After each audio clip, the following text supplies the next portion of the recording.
"You're not family this Christmas," my son said, standing in the doorway with one hand on the frame like he was guarding a place I had no right to enter.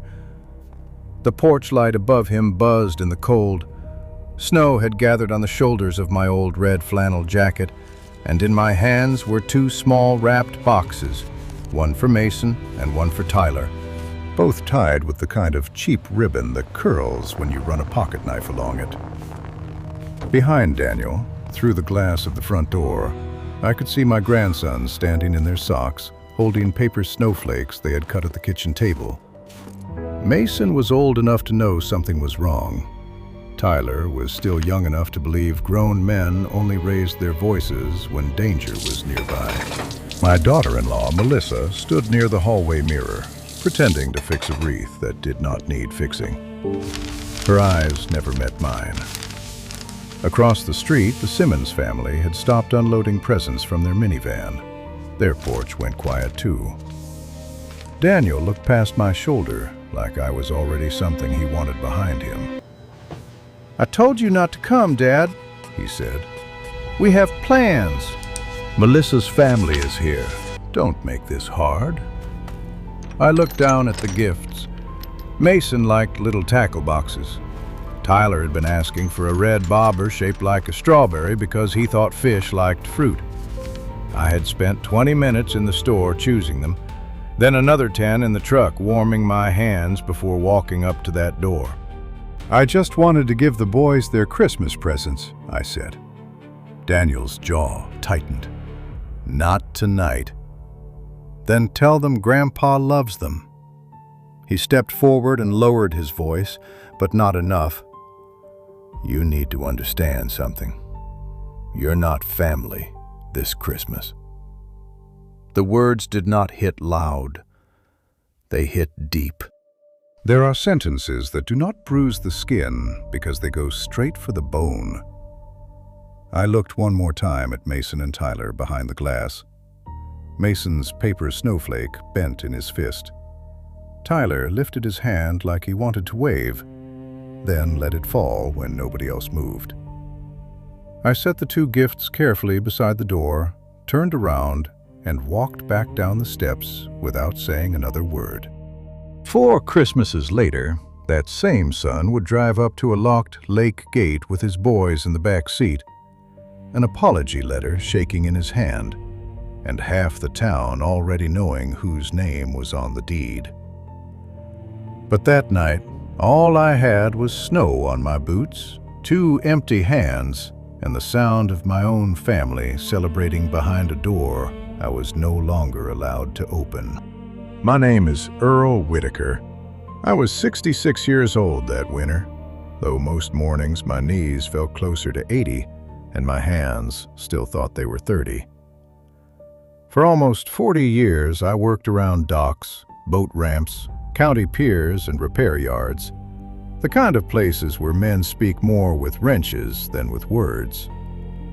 I fixed winches, patched motors, welded brackets, replaced rotted boards, pulled broken trailers out of mud, and learned early that if something was worth saving, you did not complain about the weight. You just got under it and lifted. I was never a polished man.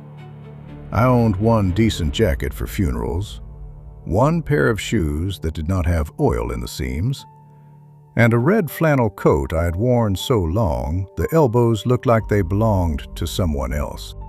Daniel used to laugh at that jacket when he was little.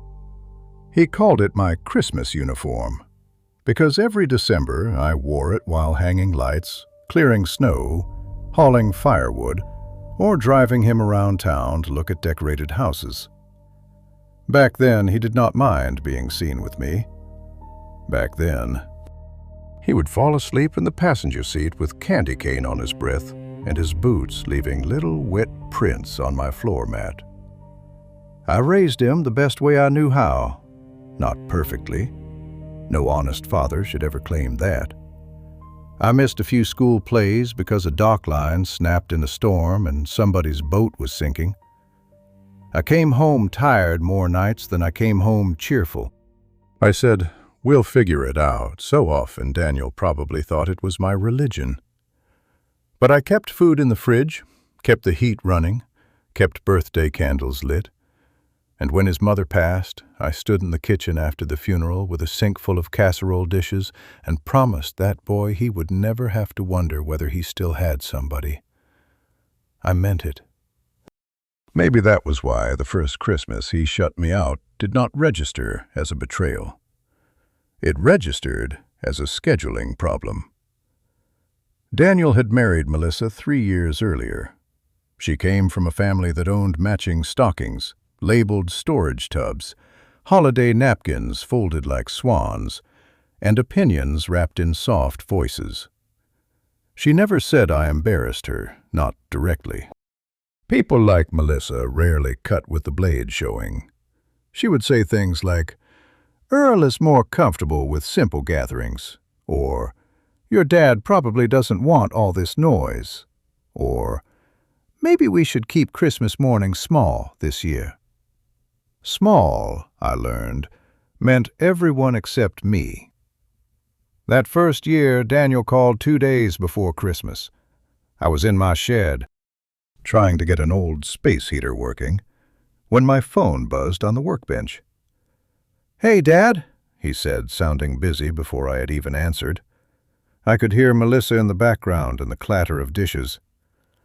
"Listen, Christmas is going to be a little complicated this year." "Complicated how?" I asked. "Melissa's parents are staying over, and her sister decided to come. And the house is packed. We're just trying to keep things simple." I looked around my shed. A cracked mug of coffee sat beside a box of screws. My hands were black from grease. "You want me to come later in the day?" "It might be better if we do something after New Year's."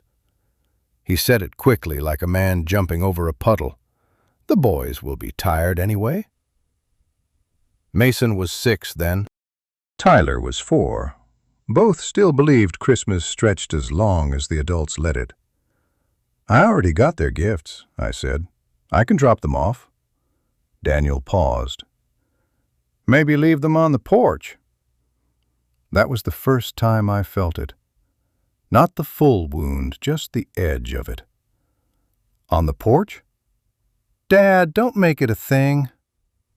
So I did not make it a thing. That was one of my worst habits. I could swallow disrespect if I thought it kept peace near the children. I told myself Daniel was stressed. I told myself Melissa's family was different. I told myself a father should not keep score with his own son. I wrapped the presents, drove over before dinner, left them by the front door, and went home before anyone saw my truck. That night I heated canned soup, watched a basketball game with the sound too low, and waited for a call that never came. The next morning, Melissa posted pictures online, matching pajamas, cinnamon rolls, her parents smiling from my side of the couch, Mason holding the small toolbox I had bought him, Tyler wearing the winter hat I had picked out because it looked like a trout. Nobody tagged me. Nobody mentioned Grandpa. I stared at those pictures longer than I should have. Then I clicked the little heart under them because I did not want Daniel to think I was bitter. The second Christmas came with a better excuse. Melissa's mother had some kind of blood pressure problem, Daniel said, and they needed to keep the house calm. "You understand," he told me. Those 2 words became a locked door he could carry in his pocket. "You understand." I did not understand. But I nodded into the phone like he could see me. I mailed the boys their gifts that year because Daniel said dropping by might confuse them. Confuse them. As if a grandfather standing on a porch with Christmas presents was a riddle too dangerous for children. On Christmas Eve, I drove past their street anyway. I am not proud of that. I did not stop. I did not slow down enough for anyone to notice. I just wanted to see the lights. Their house glowed warm and gold. Cars lined the curb. Through the front window, I saw shapes moving around the tree. One of the boys ran by wearing a Santa hat. I kept both hands on the wheel and drove home. That year, I ate a turkey sandwich from the grocery store parking lot because I did not want to bring the quiet back into my kitchen. The bread stuck to the roof of my mouth. I remember that more clearly than the taste. The third Christmas, Daniel did not even bother dressing the rejection in concern. "The boys have a lot going on," he said. "School events, Melissa's church thing, her family's dinner. We'll find another day." "What day?" I asked. He sighed, not angry yet, just annoyed, like I was asking him to solve a problem he had already solved by removing me. "I don't know, Dad. Sometime." Sometime is where unwanted people are stored. I knew that by then. Still, I bought the presents. Mason had started liking fishing knots, so I got him a little laminated guide. Tyler wanted anything red, so I found him a child-sized tackle box with red latches. I kept both gifts in my closet because Daniel never gave me a day to bring them over. In January, I called. In February, I called again. By March, Mason's birthday passed with a text from Daniel saying they were keeping it family only. I sat at my kitchen table with that phone in my hand and looked at the word family until it stopped looking like English. You may think a man my age would get angry first. Some do. I did not. I got quiet. Quiet is not the same as weak. It is what happens when every door you knock on teaches you to save your strength. I still worked small jobs around town, fixed a pump at Miller's Marina, replaced hinges on the bait shop freezer, helped old Mrs. Landry get her aluminum skiff off a trailer because her nephew had backed it in crooked and bent the guide rail. People saw me around, nodded, asked after my knees, asked if Daniel was bringing the boys fishing that summer. I always said, "They're busy." I said it so often that people stopped asking, which was both a mercy and another kind of loss.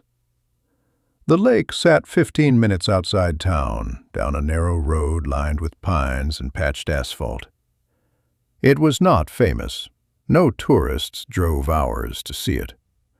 It had one old boat ramp, a wooden dock that leaned slightly left, a bait shop 2 miles away, and water so still in the morning it looked like the sky had decided to rest there.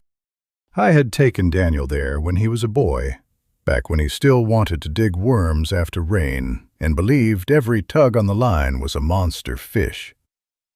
Later, when Mason and Tyler were old enough to hold little rods, I took them too. Those were the best mornings I had after my wife died. Mason would sit serious and straight, trying to do everything right. Tyler would talk to the fish like they were neighbors refusing to visit. I taught them how to bait a hook without squealing, though Tyler squealed anyway. I taught them to throw back the small ones.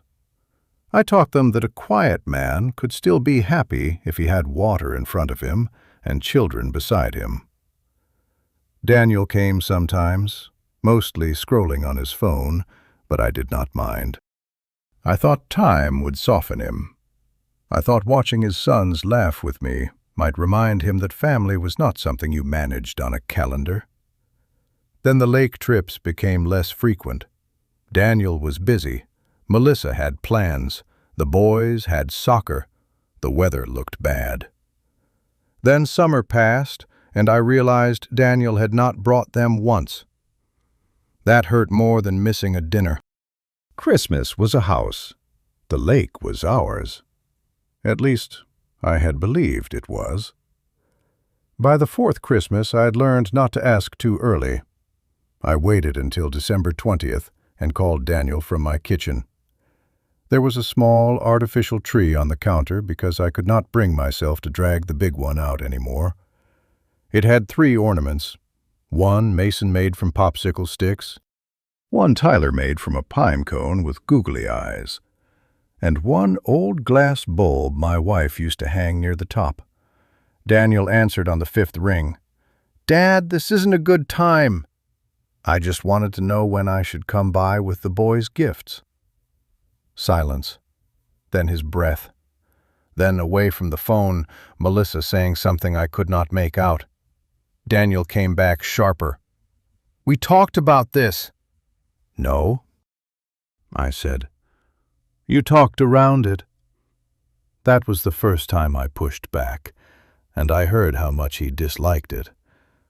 "Dad, they're my grandsons, and they're my sons." There it was. Not loud, not yet, but already a wall. "I'm not trying to take anything from you, Daniel." "Then stop acting like we owe you every holiday." I looked at the little tree. The pinecone ornament had one googly eye missing. "I'm not asking for every holiday. I'm asking for one chair." He did not answer. Maybe some part of him heard me. Maybe Melissa was standing close enough that hearing me made him feel cornered. Maybe pride does what pride always does and turns a simple plea into an attack. "We're having family Christmas at our house," he said. "It's better if you don't come." I should have stayed home. I know that now. But love makes fools out of old men, too. On Christmas afternoon, I put on my red flannel, warmed up my truck, placed Mason's and Tyler's gifts on the passenger seat, and drove to Daniel's house. I told myself a quick visit would not hurt. I told myself if the boys saw me, Daniel would remember himself. The street was bright with porch lights and inflatable snowmen. Laughter came from inside before I even reached the steps. I knocked once. Melissa saw me first through the side glass. Her face changed like someone had spilled something on clean carpet. Daniel opened the door, and the warmth from the house rolled over me with the smell of ham, cinnamon, and pine. Behind him, people turned to look. Mason and Tyler appeared near the hallway. For 1 second, Tyler smiled. Then Daniel stepped out and pulled the door mostly closed behind him. "What are you doing here?" he asked. I held up the gifts. "Merry Christmas." His eyes flicked toward the window where Melissa's relatives were watching without trying to look like they were watching. "I told you not to come." "I won't stay." "That's not the point." "Then what is?" My voice was still calm. I wish it had not been.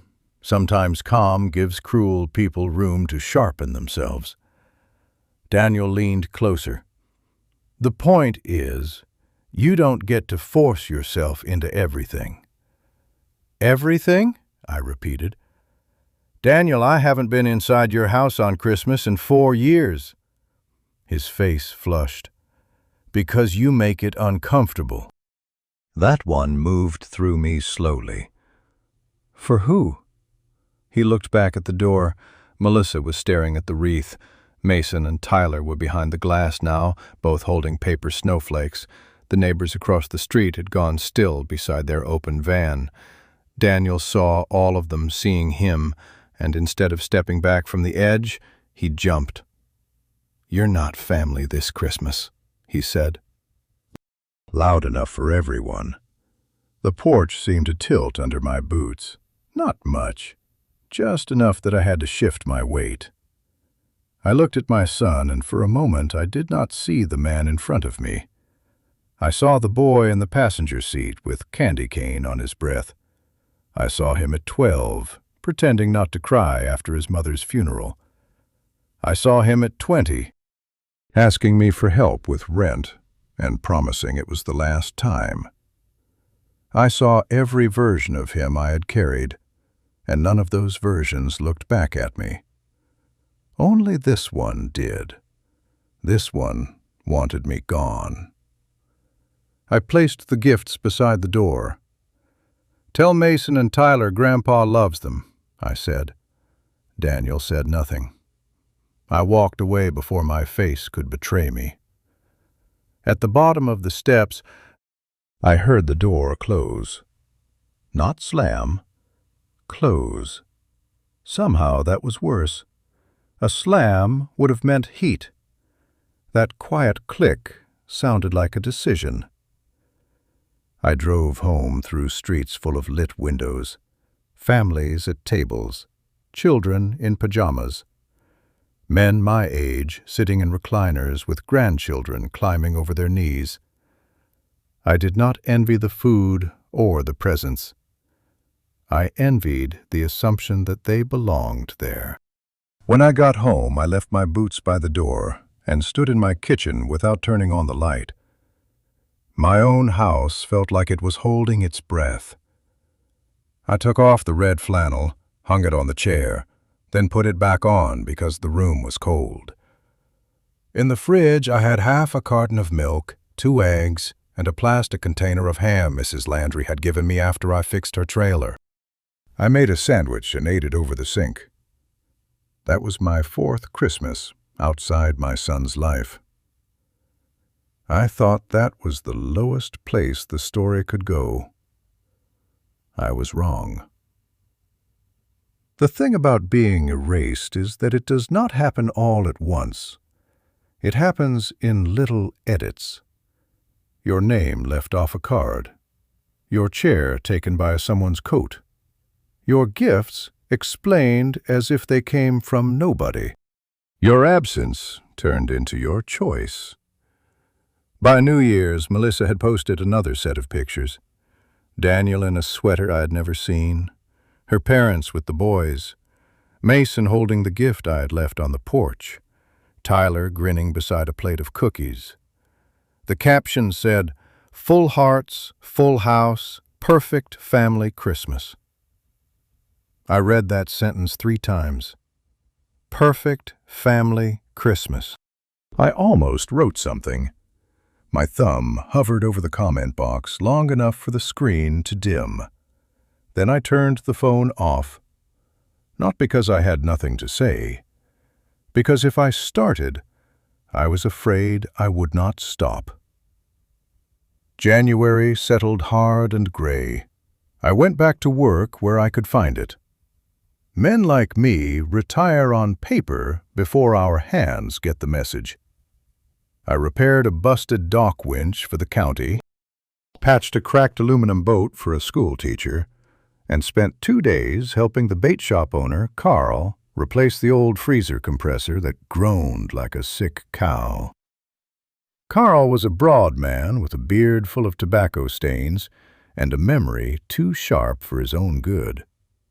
While I tightened a line behind the freezer, he said, "Haven't seen your grandboys around the lake lately." "Oh, they're growing up," I said. "Kids get busy." Carl leaned on the counter. "Kids get busy. Adults get stupid." I kept my eyes on the compressor. "That's your professional opinion? Free of charge?" I did not answer. Carl let the silence sit, then changed the subject because decent people know when they have touched a bruise. On my way out, I bought a pack of red bobbers I did not need. Tyler had always liked the red ones. I put them in my glove box and forgot them there until spring. Or maybe I did not forget. Maybe I just wanted them somewhere close. The county auction notice came on a Thursday morning in late March. I remember because rain had been tapping the kitchen windows since before sunrise, and my left knee ached the way it always did when weather changed. I was drinking coffee and reading the local paper, mostly for obituaries and boat listings, when I saw the small legal notice boxed in gray ink near the bottom of page 7. Most people skip those notices. I never did. Years around docks teach a man that small print is where trouble likes to hide. The listing was plain.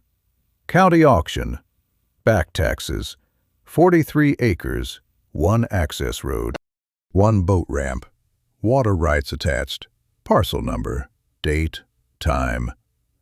My eyes stopped before my mind caught up. I read it again, then a third time. The address was familiar, too familiar. I stood up so fast my chair scraped the floor. I went to the drawer where I kept old maps, receipts, manuals, and things I could never throw away because someday they might matter. It took me 10 minutes to find the folded county map with coffee stains on one corner. I spread it across the table and traced the road with my finger.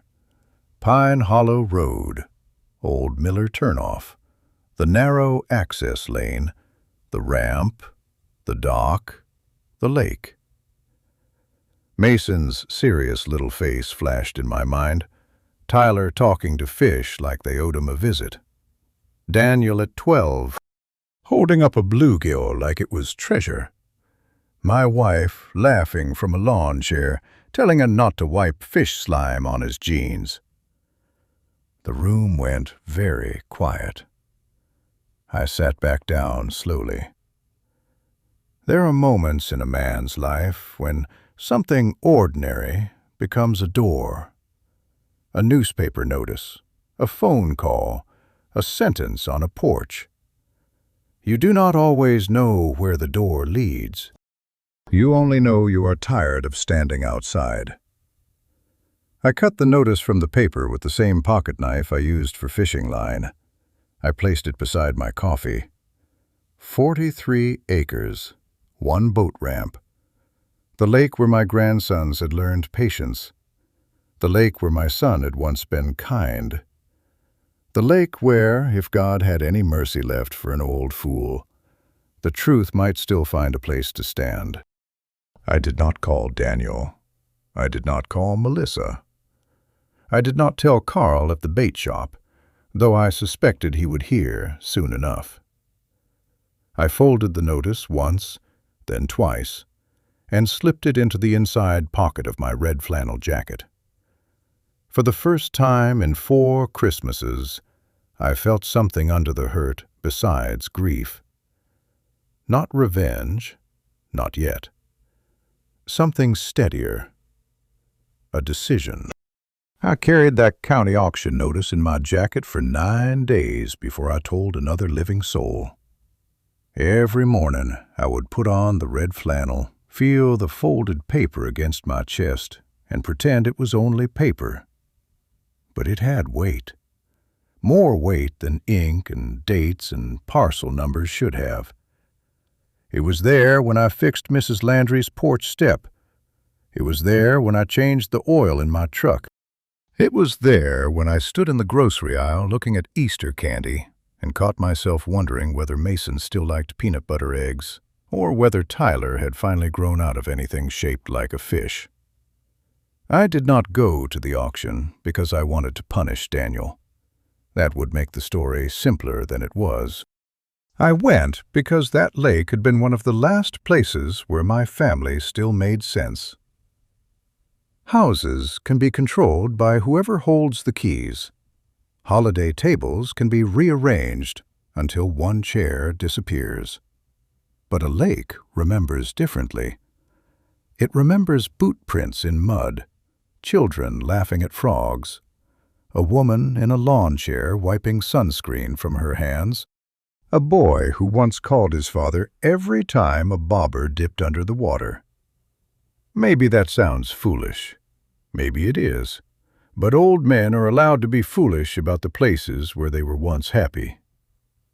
On the morning of the auction, I shaved carefully, though I had no one to impress. I put on clean jeans, my work boots, and the red flannel because it was cold, and because by then I had decided that if I was going to stand in a room full of men with folded arms and sharp eyes, I would stand there as myself. The county building sat beside the courthouse, a square brick place with a flag that slapped hard in the wind. I parked my truck between a new black pickup and a landscaping van, then sat for a minute with both hands on the wheel. My heart was not racing. It was doing something worse. It was steady, like it had already accepted the outcome before I had the courage to walk inside. The auction room smelled like wet coats, old paper, and burnt coffee. A few men turned when I came in. One of them was a developer from 2 towns over, who wore boots too clean to have ever stepped in mud for free. Another was a campground owner I recognized by face. There were 2 farmers, a lawyer, and a man from a property company who kept tapping numbers into his phone. Nobody looked worried when they saw me. I was an old dock mechanic in a flannel jacket. Men like that attend auctions to watch, not to win. That was fine with me. A woman behind the front table handed me a bidder card. Her name tag said Janice. I knew her from years back, though not well. I had repaired her brother's boat lift after a storm. She squinted at me, then smiled. Earl Whitaker? That's me. Haven't seen you in here since the marina permit mess. I try not to make county offices a habit. She laughed softly and slid the card across. You bidding today? Thinking about it. Her eyes moved to my jacket, then back to my face. Not judgmental, just curious. Parcel 7? I nodded. She lowered her voice. Back taxes scared a few people off. Dock needs work too. Road washes out near the bend when it rains. I know that road. Figured you might. She stamped the paper and handed it to me. Good luck, Earl. I took a seat in the second row. The auctioneer was a thin man with silver hair and no patience for drama. He moved through 3 small parcels before the lake came up. A strip behind a feed store, a vacant lot by the tracks, an old storage building with more roof damage than value. Men bid, won, signed, and stepped out to make calls. Then the auctioneer adjusted his glasses and read, Parcel 7, 43 acres, water access included, 1 existing boat ramp, 1 access road, known locally as Pine Hollow Lake Parcel. Pine Hollow. Hearing the name inside that room made something tighten under my ribs. The developer sat up. The campground owner leaned forward. The property company man stopped tapping his phone. The opening bid was lower than I expected, mostly because the taxes, repair costs, and liability were not small. The first few numbers moved quickly. I stayed quiet. I had spent the previous week at my kitchen table with bank statements, retirement paperwork, savings bonds, and a yellow legal pad. I knew what I could do. I knew what I should not do. There is a difference, and men ruin themselves when pride blurs it. The property company man bid. The campground owner raised. The developer smiled like he was waiting for children to finish playing. I watched the numbers climb. At one point, the auctioneer looked near my row, and I lifted my card. A couple of heads turned, not sharply, just enough. The campground owner glanced back with one eyebrow raised, like I had surprised him by speaking in church. The bidding continued. The farmers dropped out. The lawyer dropped out.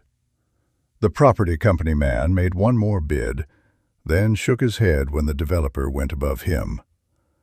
It came down to the developer, the campground owner, and me. My mouth had gone dry.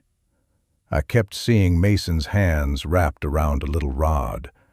Tyler crouching by the bucket, whispering to a worm like he was apologizing before putting it on a hook. Daniel at 10 years old, asking if fish slept. My wife saying, maybe they're smarter than us and know when to be still. The campground owner dropped out after the next bid. He muttered something about the road. The developer looked relaxed. He raised his card again. The auctioneer called the number. I looked down at my own card. There was still room inside the limit I had written on the legal pad. Not much, but enough.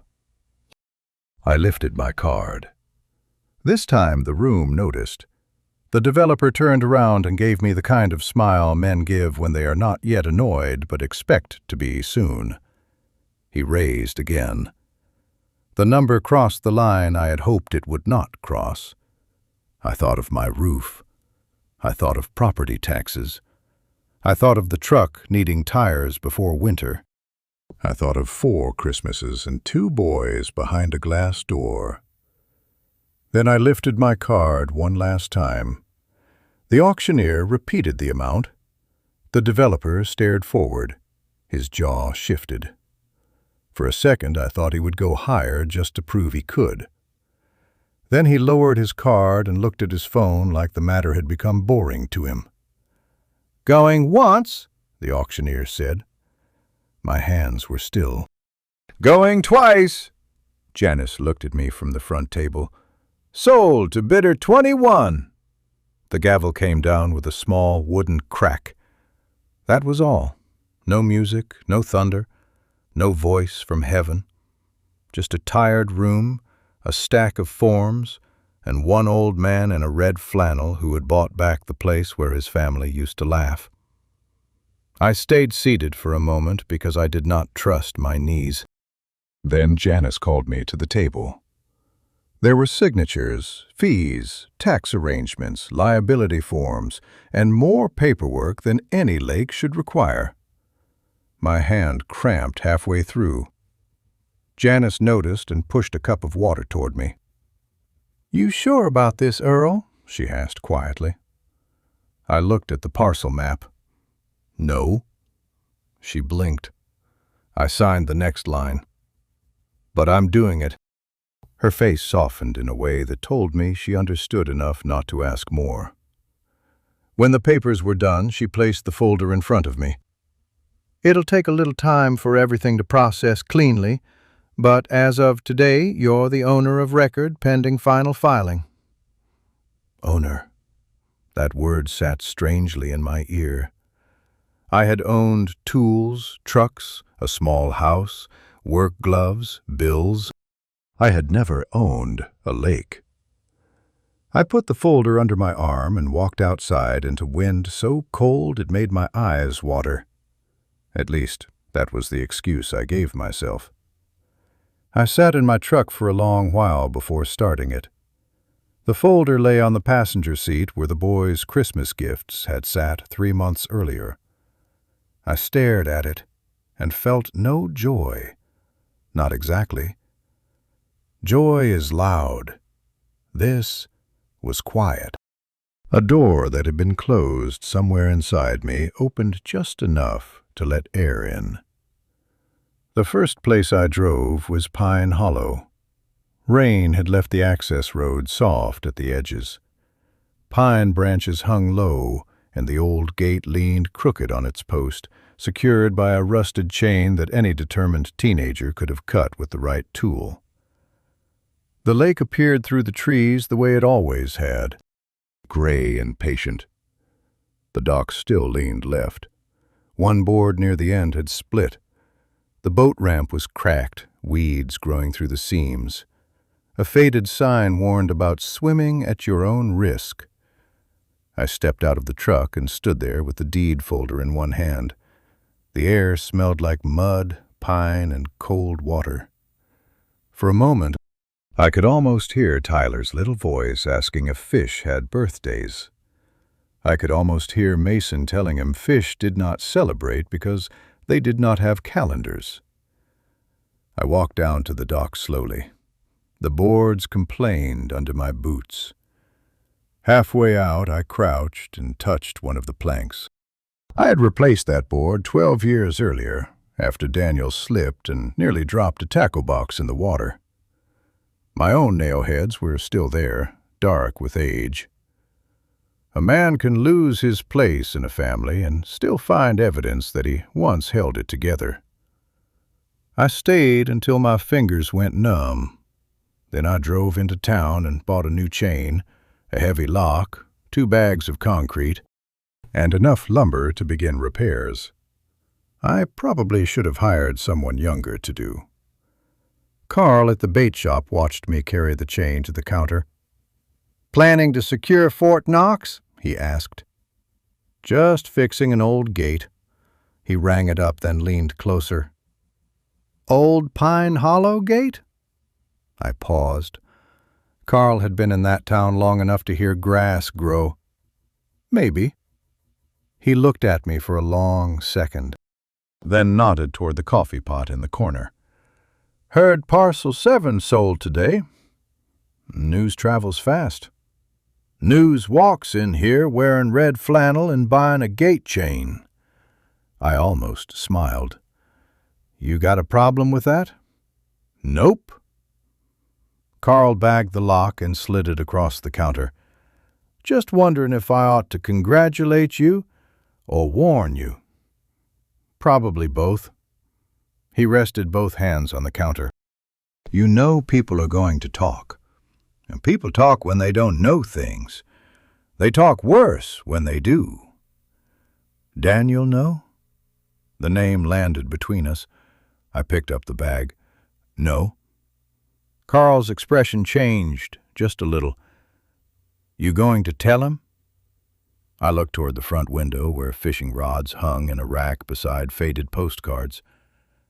"Not unless he asks the right question." Carl did not laugh. He knew that was not a joke. Over the next 2 weeks, I worked on Pine Hollow every day the weather allowed. I cleared brush near the road, replaced the worst boards on the dock, patched the cracked edge of the ramp, and reset the gatepost in concrete. My body complained in places I did not know had opinions. At night, I sat at my kitchen table with heat packs on my knees and county forms spread around my coffee mug. I learned about insurance, posted access, maintenance rules, and more legal language than I cared for. But every morning I went back. Not because I wanted to build a kingdom, because work was the only prayer my hands knew. People saw me there. They always do in a small town. Mrs. Landry drove by and slowed down until I waved. The mail carrier honked. A couple of teenagers fishing from the roadside asked if the lake was closed now. I told them it was closed until I made it safe, then wrote down their names and said I might allow local fishing by permission when things settled. One afternoon, Janice from the county office stopped near the gate in her small blue car. She had a folder on the passenger seat and a look that said she had not come by accident. "Paperwork's finalized," she said through the window. "Copy came through this morning. Thought you might want to know before the mailed version arrives." I took off my gloves. "That official?" "Official enough." She looked past me at the new chain. "You've been busy." Doc was worse than I remembered. "Most things are." She gave me a small smile, then hesitated. "Earl, I don't mean to pry." People always say that right before prying. "But I saw Daniel's name on the emergency contact from an old county permit years back. This place has family history, doesn't it?" I leaned one hand on the gate. "It used to." She nodded, not asking for the rest. "Well, whatever it is now, it's yours." After she drove away, I stood there holding that sentence. Whatever it is now, it's yours. Ownership did not erase hurt, but it did something to my posture. It reminded me I was not only the man left on the porch. I was also the man who could still sign his name, fix a gate, repair a dock, and decide who entered a place that mattered to him. Meanwhile, Daniel knew nothing. Or if he knew it late, which for Daniel was almost the same as being insulted. I learned later what happened in his house during those weeks, but at the time I only saw pieces.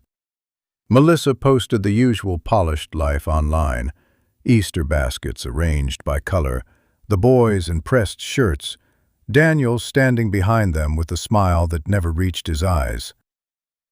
Then came the first warm Saturday in April, the kind of day that makes children remember water. Mason must have asked first. He was always the one who carried memory like a responsibility. "Can we go to Pine Hollow?"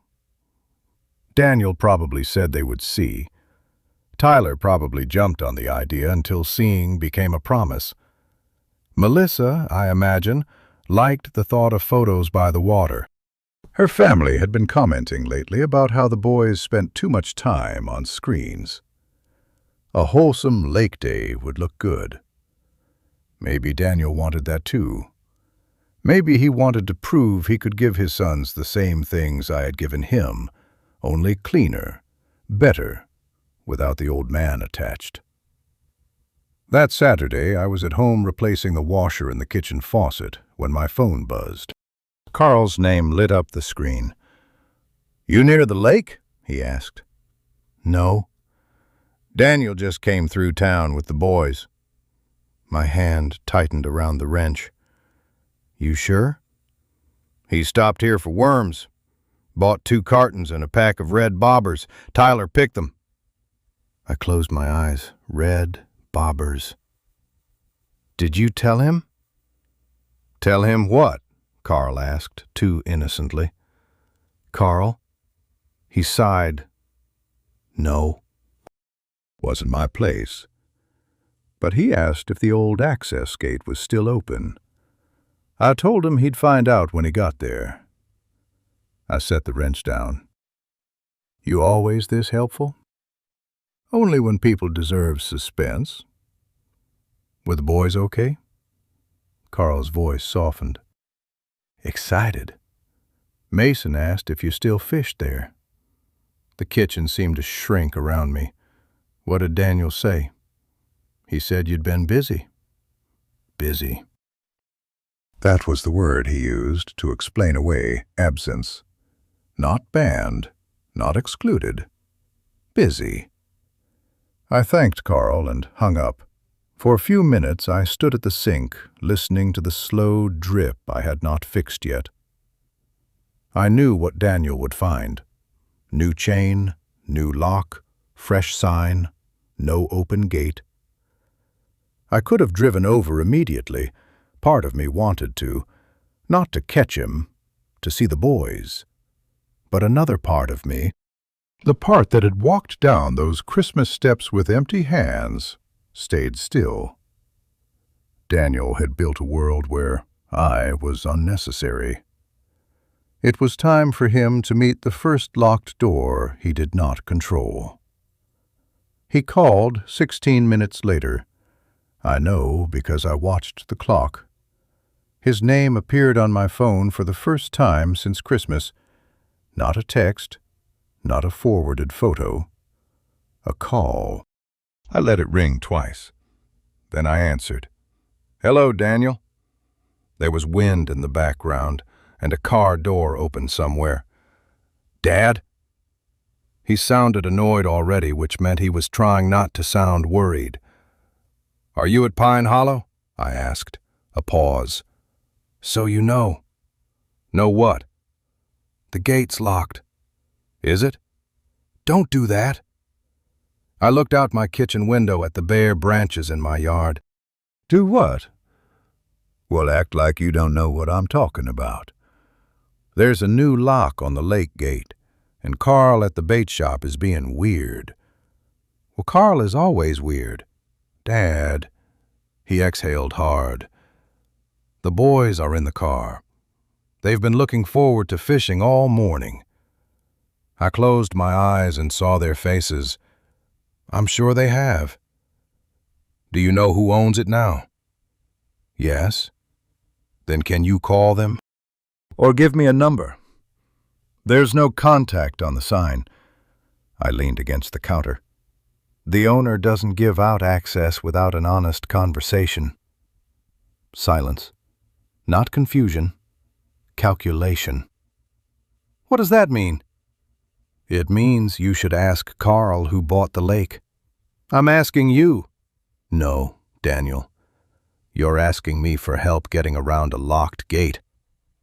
His voice lowered. Are you involved in this? I bought Pine Hollow. The line went so quiet I could hear Tyler in the background asking if they were fishing or not. Daniel did not answer him. When he spoke again, his voice had changed. You bought the lake? Yes. Why? There were so many answers I could have given. Because you took everything else? Because your sons still deserve one place not poisoned by your pride. Because I was tired of being treated like a stray dog outside your door. But I did not say any of that. Because it was for sale. He gave a short, humorless laugh. You expect me to believe that? You can believe whatever helps you sit with it. The boys are here. I heard. They want to fish. I heard that too. So what, you're going to punish them because you're mad at me? That one almost got through. Men like Daniel learn fast where the soft places are. But I had spent 4 Christmases being careful with his feelings while he taught his sons I had chosen not to show up. I was done letting him hide behind children. No, I said. I'm not punishing them. That's why I'm still on the phone. Then open the gate. No gate code goes out before an honest conversation. We're having a conversation right now. No, you're having an inconvenience. He cursed under his breath. Not loud enough for the boys, maybe. Loud enough for me. What do you want, Dad? The question was sharp, but under it I heard something else. Fear. Not of me. Of losing control of the story. I want you to tell Mason and Tyler why I haven't been at Christmas. He said nothing. I want you to tell them I did not forget them. I did not get too busy. I did not stop caring. I want you to tell them their grandfather was told he was not family. This is not the time. Then pick one.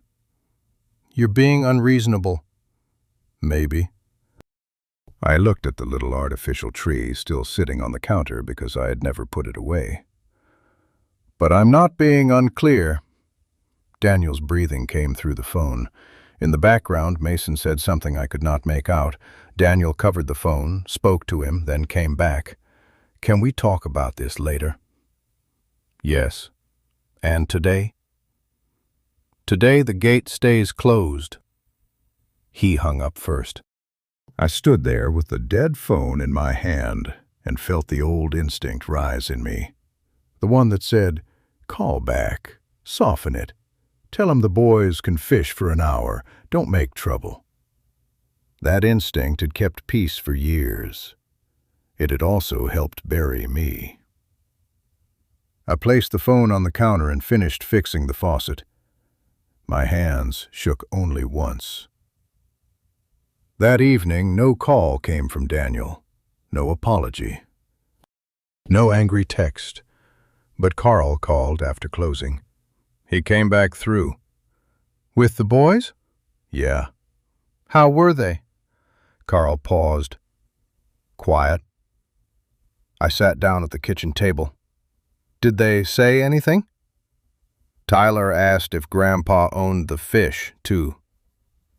I let out a breath that almost became a laugh and almost became something else. What did you say? Told him fish don't recognize paperwork. Good answer. Carl was quiet for a moment. Daniel looked bad, Earl. Good. The word came out before I could dress it up. Carl did not judge me for it. You know he'll come around when he wants something. He already did. No, Carl said. I mean properly, with his face arranged. I knew what he meant. Daniel was not done. Men like my son do not apologize when they first feel guilt. They apologize when denial stops working. The next 3 days passed with no word. Then Melissa texted me. Not Daniel. Melissa. Her message was polished enough to have been rewritten. Earl, the boys were very disappointed this weekend. I know there are adult feelings involved, but it would be a shame for them to suffer. Maybe we can all move forward gracefully. Gracefully. I stared at that word for a long time. It was a pretty cover for an ugly request. She wanted access without truth, forgiveness without confession, a grandfather useful enough to open a gate, but not human enough to be hurt. I did not reply. An hour later, Daniel called. I let it ring. He called again. I answered on the third call. "Your wife texted me," I said. "She's trying to help. She's trying to polish a locked door." He sighed. "Dad, come on." "No." "No what?" "No to moving forward gracefully. Grace is not pretending you didn't throw your father off a porch." "That's not fair." "You said I wasn't family." He was quiet. For the first time, he did not deny it. I was angry. At what? At you showing up when I told you not to. With Christmas gifts for your sons. You made it awkward. There it was again. Awkward. Not cruel. Not wrong. Awkward. "Daniel, you had 4 years to make room for one chair." His voice cracked, but not with sadness yet, with irritation. "What do you want me to do? Beg?" "No." "Then what?" I looked at the county folder on my table. The deed copy sat on top, my name clear in black ink. "Write it down." "Write what down?" "The truth." "For who?" "For yourself first, then for me, then maybe for your sons." He gave a bitter laugh. "You want an apology letter?" "I want you to sit long enough with what you did that your first sentence isn't an excuse." He did not answer. "And Daniel?" "What?" "If you bring that letter to Pine Hollow, understand something. I'm not meeting you in secret so you can keep your image clean." "What's that supposed to mean?" "It means the lie was public enough. The truth can stand some daylight." He hung up again. But this time the silence after the call felt different. Not resolved. Not gentle. Just cracked. Later, I learned Daniel threw his phone onto the couch hard enough that Melissa told him not to scare the boys. I learned he said I was enjoying this. I learned Melissa told him to write whatever I wanted because it's just a letter, and once the gate is open, things will calm down. I learned Mason heard enough from the hallway to ask why Grandpa needed an apology. That question did what my phone calls never could. It followed Daniel into the kitchen. It sat beside him at dinner. It climbed into the quiet after the boys went to bed. A child's question can be merciless because it has not yet learned which lies are supposed to be protected. Daniel wrote the first letter on a Tuesday night. He did not send it to me, but I know what it said because he admitted it later. "Dad, I'm sorry you felt excluded. Things have been complicated. We never meant to hurt anyone." That was not an apology. That was a blanket thrown over broken glass. He tore it up after Mason came downstairs for water and saw him at the table. "Are you writing to Grandpa?" Mason asked. Daniel said yes. Mason asked, "Did he do something wrong?" Daniel said, "It's complicated." Mason said, "Then why doesn't he come for Christmas?" Daniel had no polished answer ready, not one that could survive his son's face. The next letter was longer, angrier too, from what he told me. He wrote that I had always been stubborn, that I made things harder, that I did not understand boundaries. Then he stopped because even he could see the word boundaries sitting there like a joke. A boundary is telling a man not to insult you. It is not erasing your father from his grandson's lives and calling his grief inconvenient. By Friday, Daniel called again. His voice was tired. I wrote it.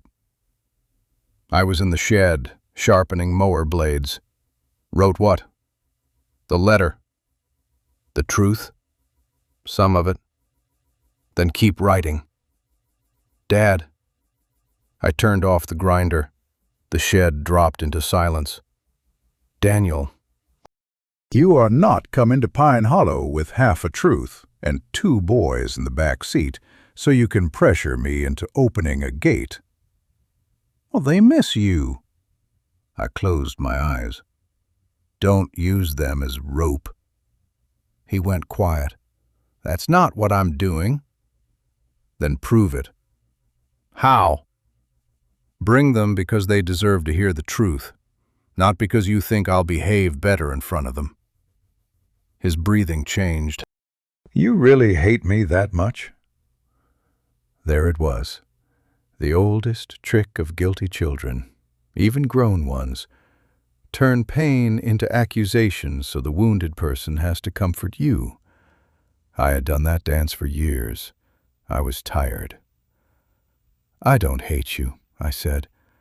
I loved you through more than you remember. That's why this hurt. He did not answer. Be at the lake gate tomorrow at 10, I said. Bring the letter. Bring the boys only if you're ready for them to hear you tell the truth kindly. Not everything. Enough. Will you open the gate? That depends on what you think the gate is for. He exhaled. You always talk like that now? No. Mostly I fix things. And this? He asked. I looked at the mower blade in my hand, its edge catching the shed light. This depends on whether you're done pretending it isn't broken. The next morning was clear and cold enough to make the lake steam faintly where sunlight touched it.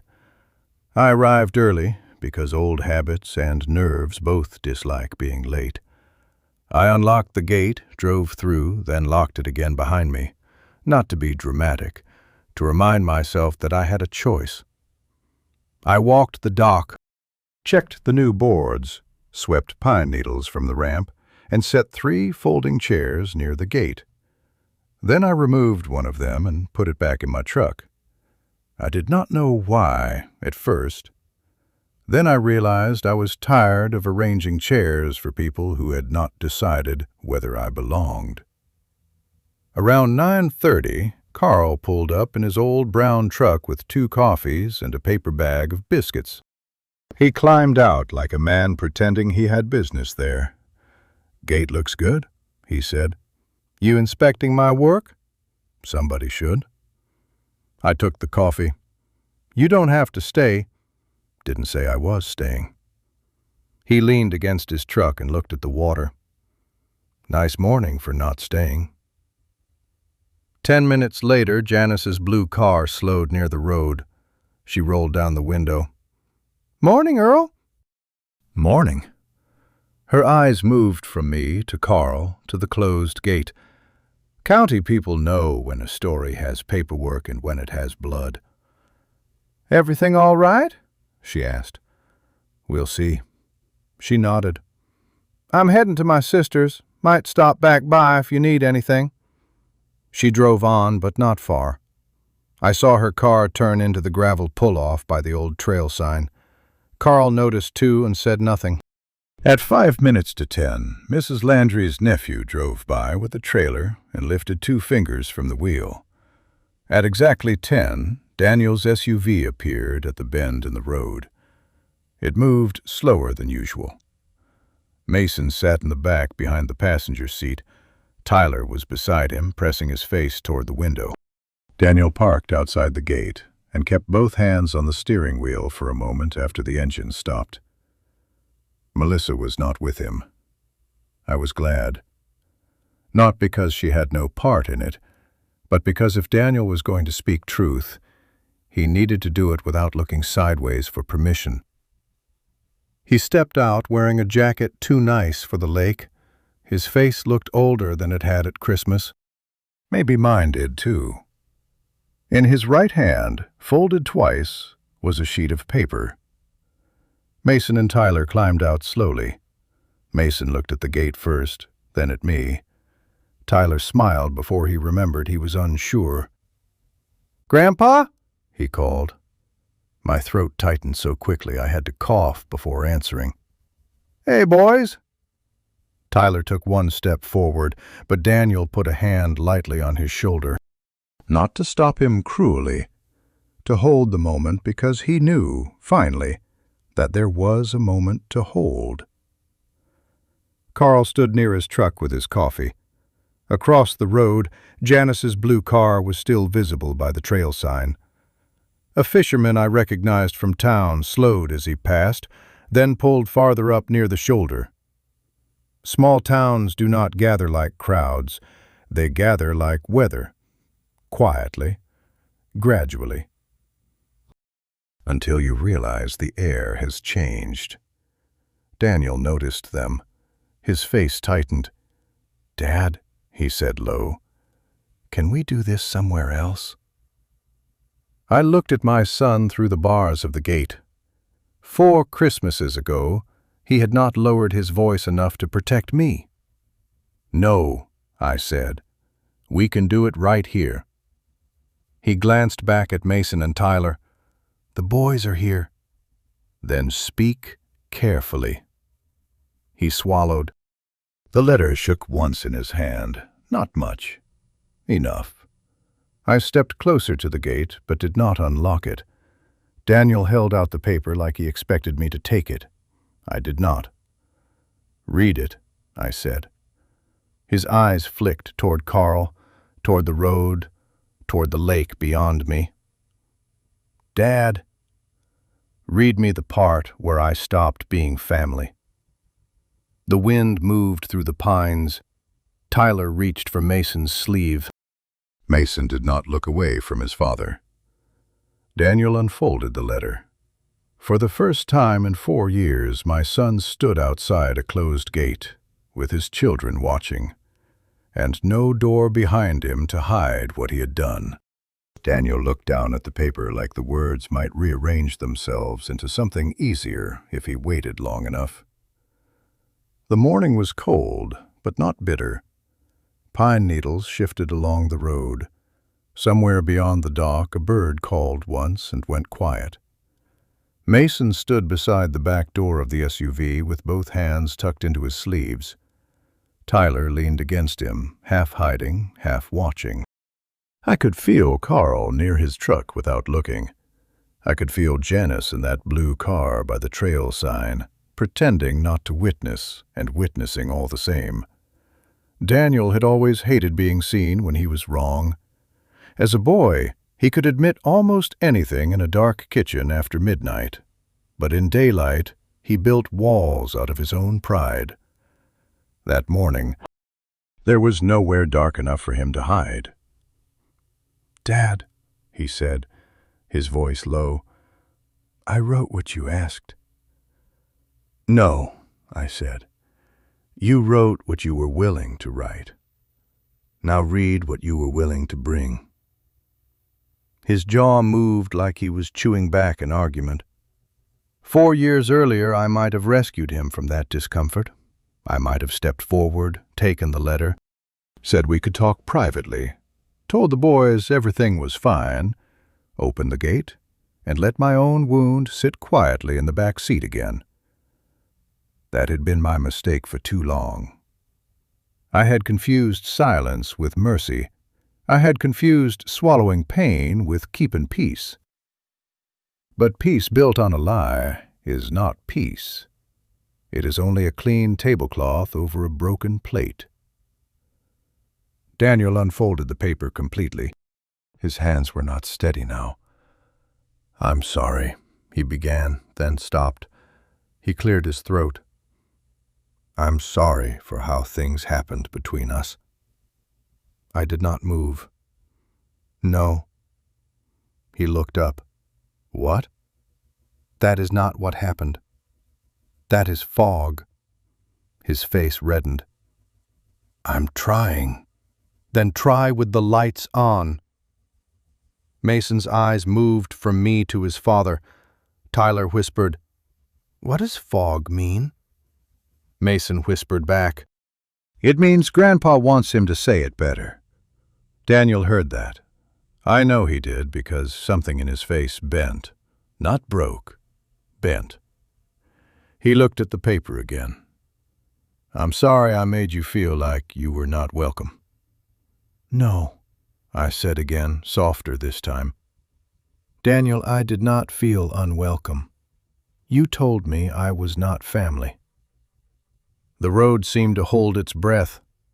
Daniel glanced toward the boys, and for 1 second I saw the father in him fighting the son in him.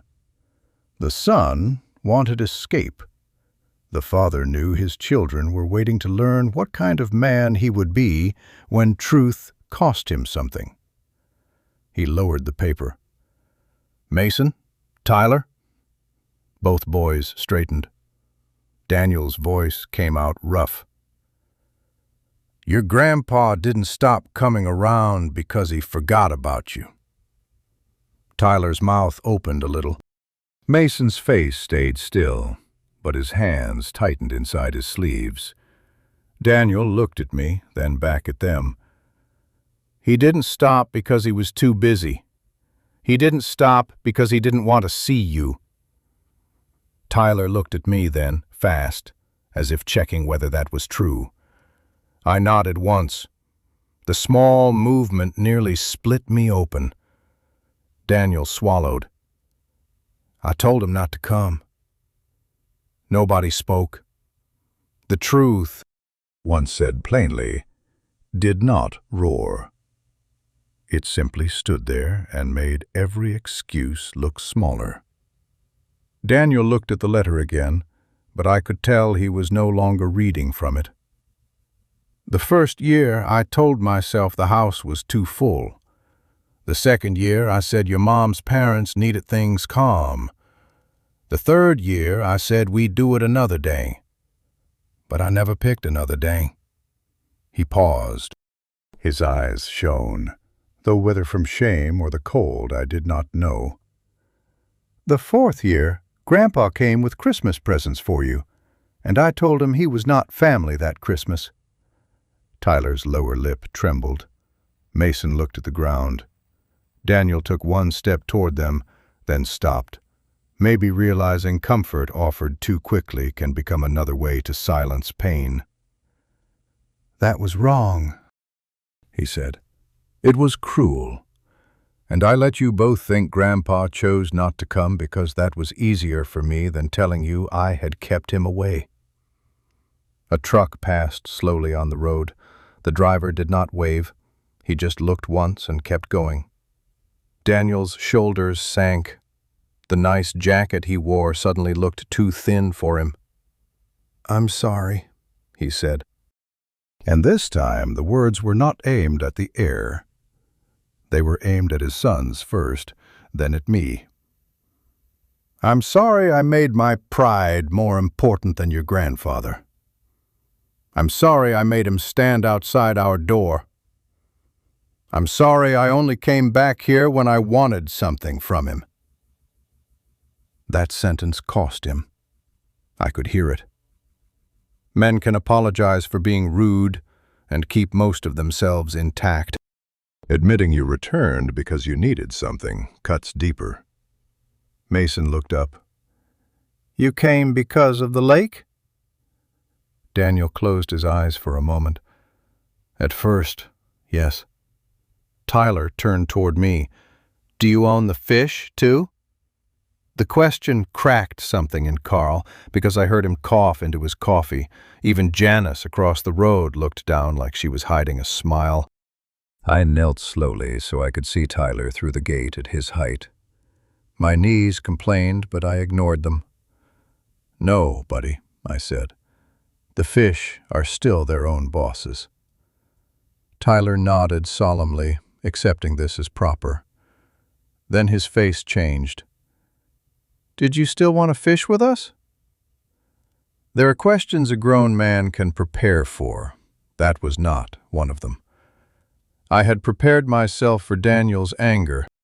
Melissa's Polish, town gossip, legal paperwork, even my own bitterness. I had not prepared for a little boy asking whether love survived 4 winters outside a locked house. I gripped the gate bar with one hand. "Every day," I said. Tyler's eyes filled instantly. Mason looked away fast, but not before I saw his face break too. Daniel wiped a hand over his mouth. He had read part of his letter, but now the paper hung useless at his side. "Dad," he said. His voice was smaller, not childish, stripped. "I don't know how to fix this." I stood up carefully. "Good." He blinked. "Good?" "Yes. Because if you think you can fix 4 Christmases with 1 letter and a fishing trip, then you have not understood what you broke." He looked down. "I know." "Do you?" I asked. "Do you know what it is like to sit in a kitchen with a sandwich on Christmas while your family posts pictures under the words, 'Perfect Family'?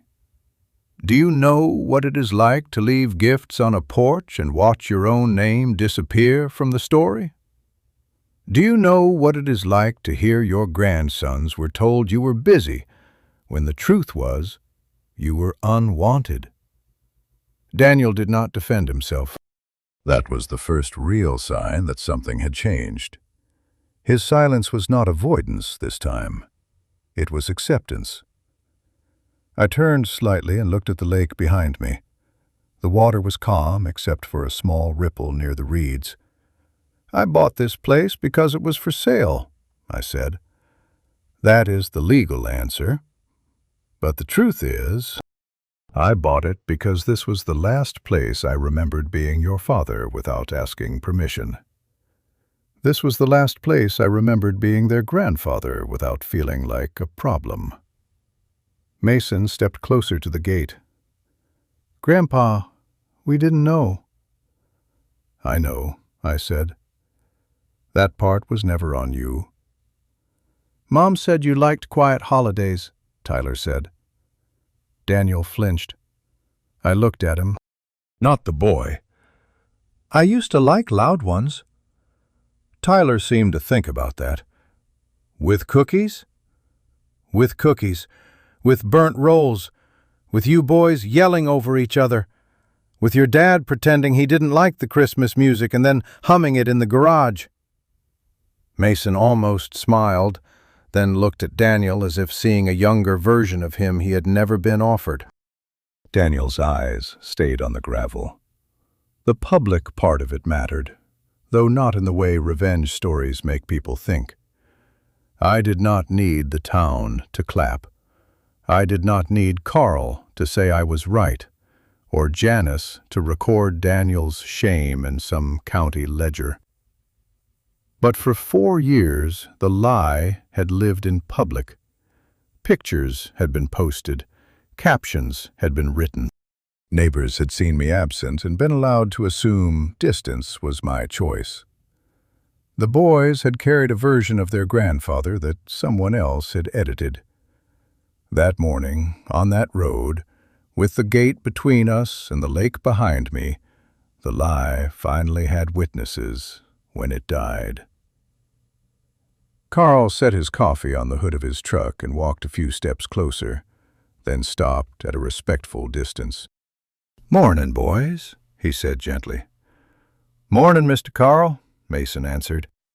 Tyler wiped his nose on his sleeve and said, "Grandpa says fish are their own bosses."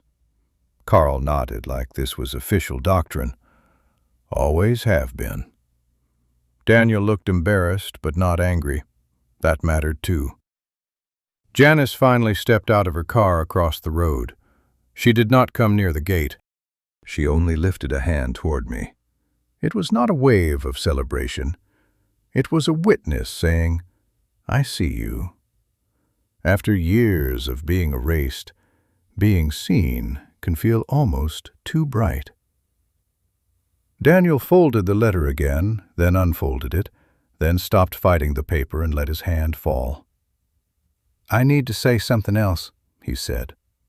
He looked at Mason and Tyler. "Your mom has part of this too." "But I'm your father. Grandpa is my dad. I made the decision to keep him away. I let it happen again and again because it was easier than arguing, and because I cared too much about how things looked." Mason's voice was quiet. "Did you not want him there?" Daniel breathed in. "At first, I told myself it was about keeping things simple. Then, after a while, I think I didn't want him there because seeing him reminded me I was being wrong." That was the truest thing he had said. Guilt does not always bring people back. Sometimes it makes them shut the door harder because the person outside is proof of the person they became inside. I put my hand on the lock. Daniel saw it and straightened slightly, hope rising too fast. I left the lock closed. "Before this opens," I said, "you need to understand what it does not mean." He nodded slowly. "It does not mean Christmas is fixed." "I know." "It does not mean you get to bring the boys here and act like nothing happened." "I know." "It does not mean Melissa sends me polite messages about moving forward gracefully while nobody says the word sorry." His face tightened at Melissa's name, but he nodded again. "I know."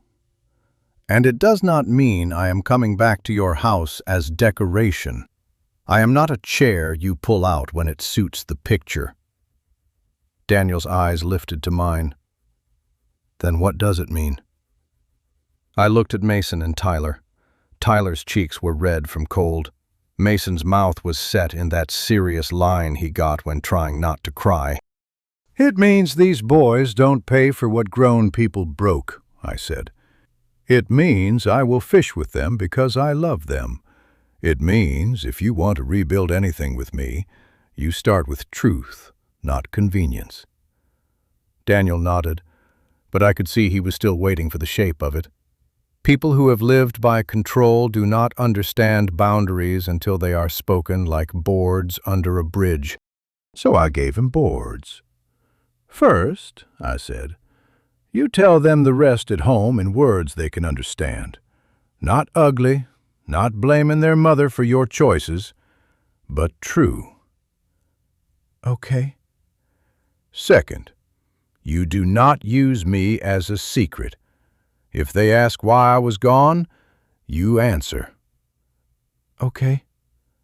"Third, I am not coming to Christmas this year just because you feel guilty today. If I come, it will be because your house has room for me, before the photos, before the guests, before somebody needs lake access." His throat moved. "Okay." "Fourth, when Melissa is ready to speak to me like a person and not a problem to manage, she has my number." Daniel looked down at the letter. "She won't like that." I did not say she had to like it. For the first time that morning, Carl smiled openly. I pretended not to see.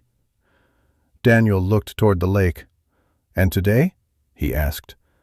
There it was. Not as demanding as before. Not clean either. Human, hopeful, afraid.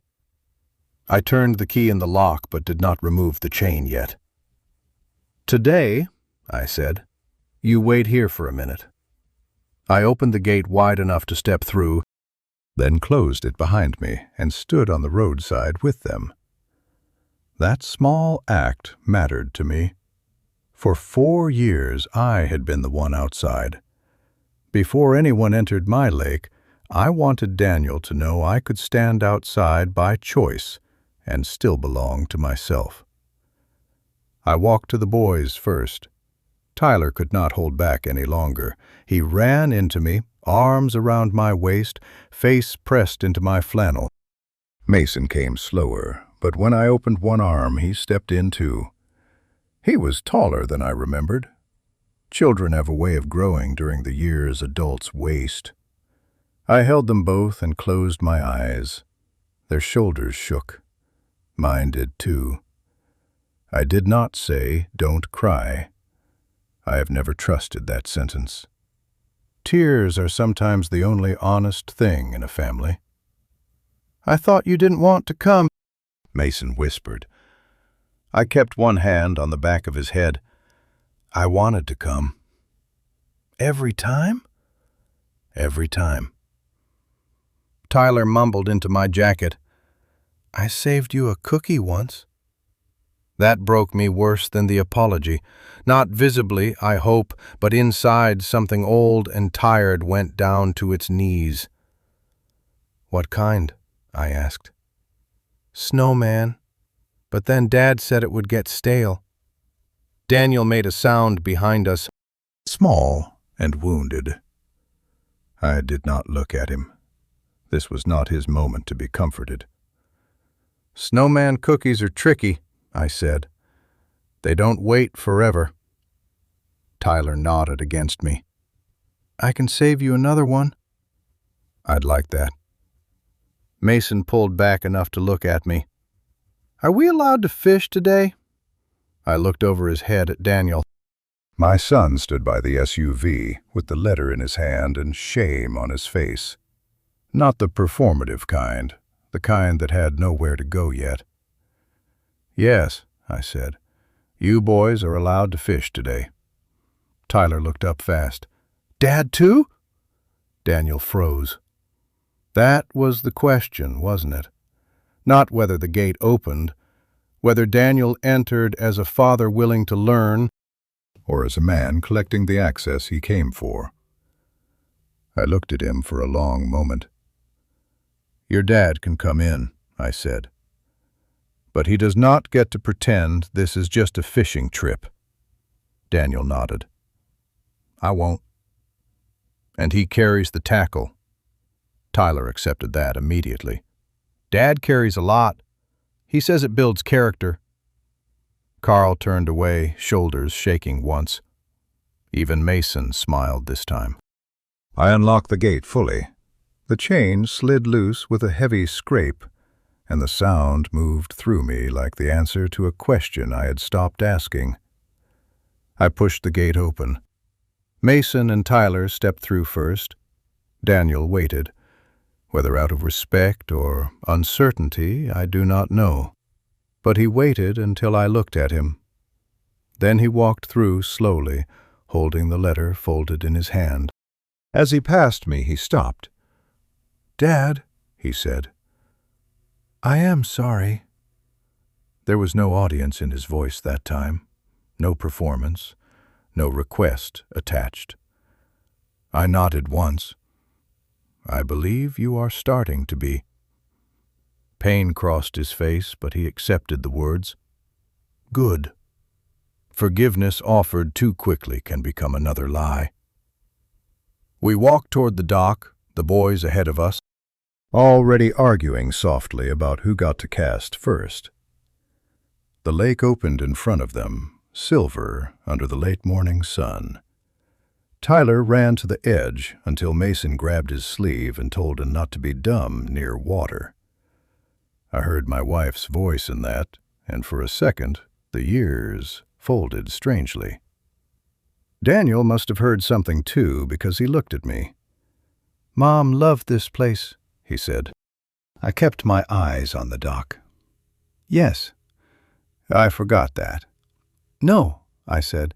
"You remembered. You just stopped letting it matter." He took that like a man accepting a sentence he had earned. We reached the dock. I checked the boys' rods, retied Tyler's hook because it was a mess, and showed Mason a better knot because his was close but not quite right. My hands knew what to do. Around fishing line and children, grief had less room to boss me around. Daniel stood awkwardly with the tackle box. For once, he did not look at his phone. Tyler cast first and sent the bobber sideways into the reeds. Mason groaned. I laughed. A real laugh. Rusty, but alive. "That patch of weeds had it coming," I said.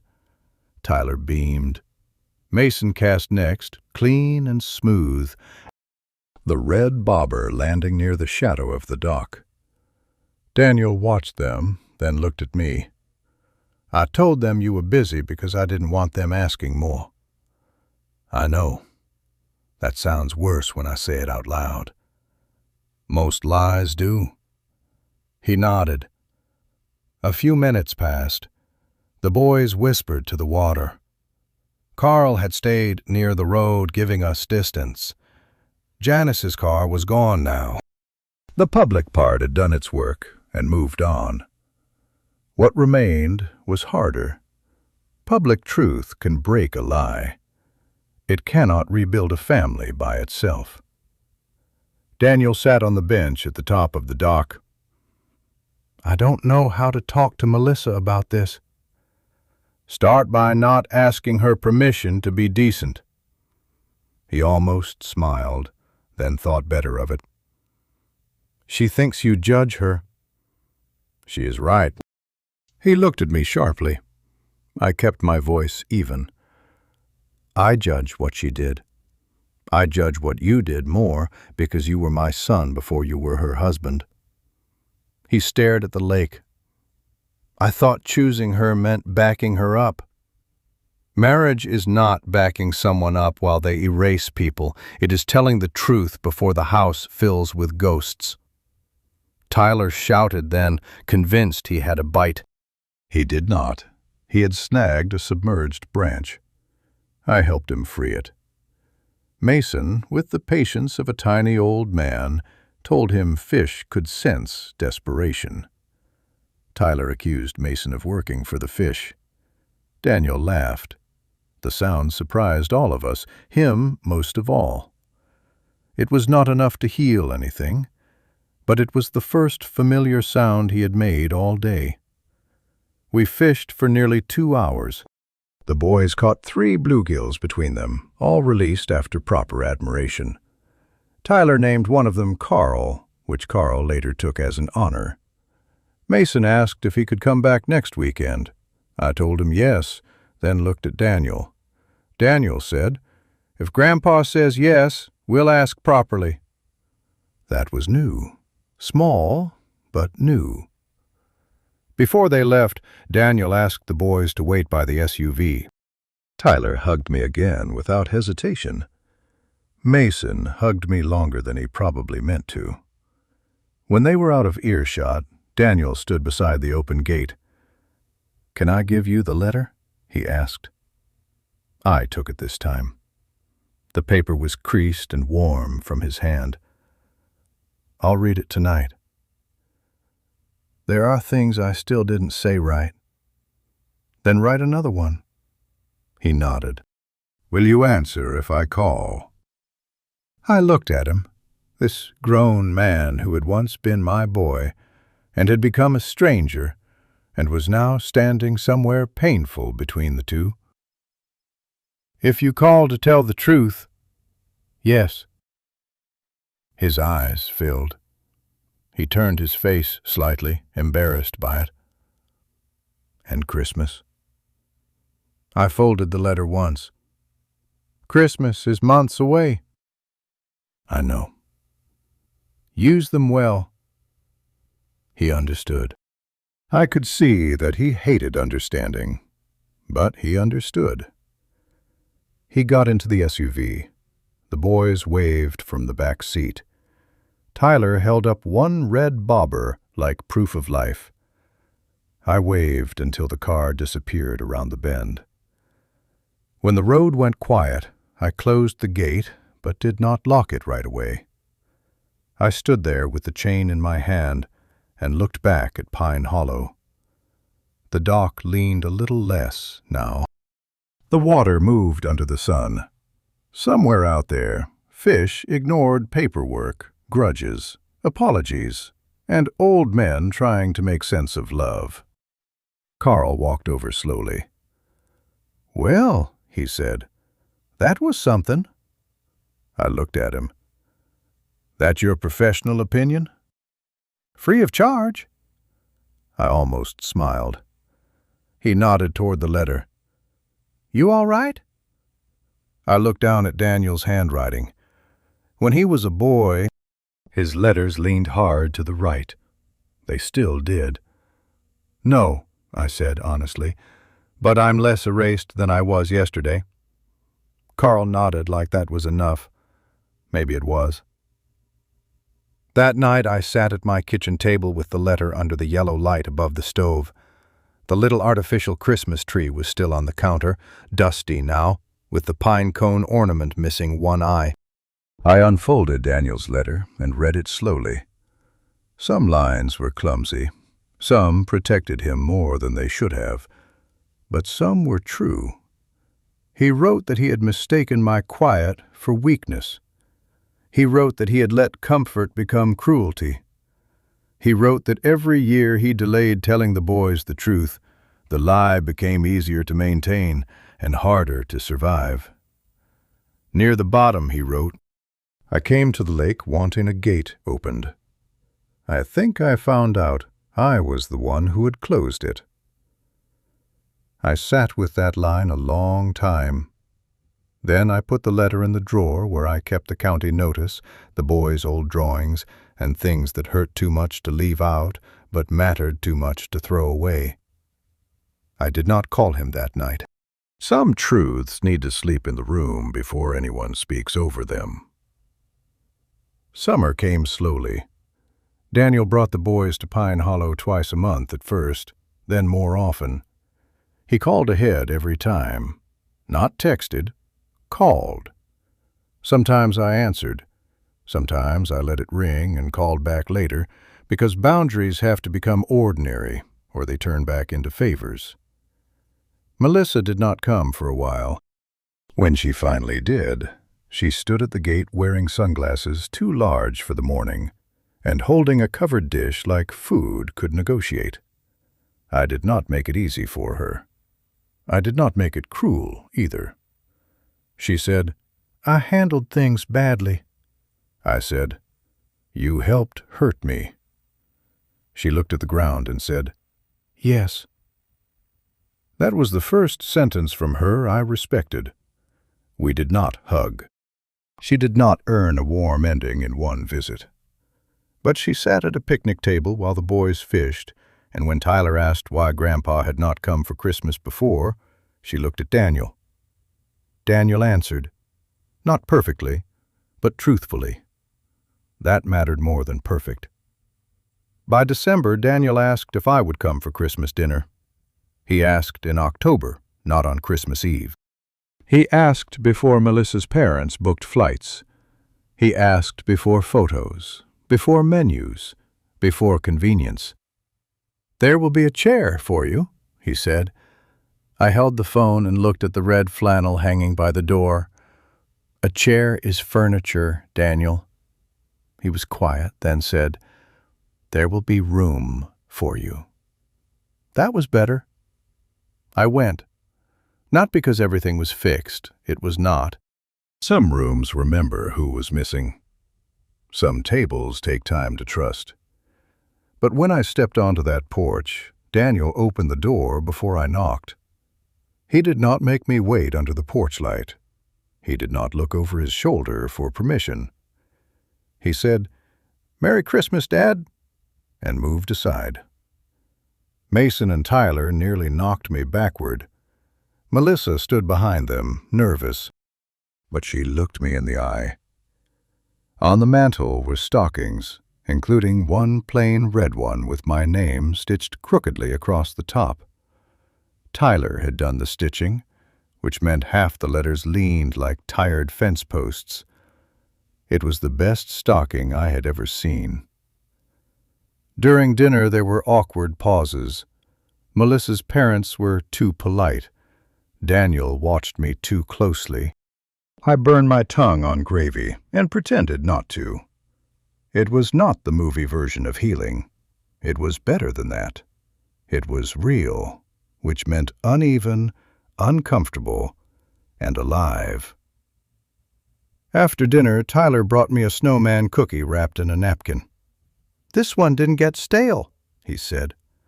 I took it like communion. Later, when the boys were showing me a new fishing game they did not understand, but claimed to be experts at, Daniel sat beside me on the couch. For a while he said nothing.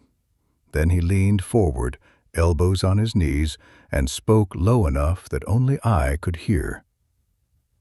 "I missed 4 years."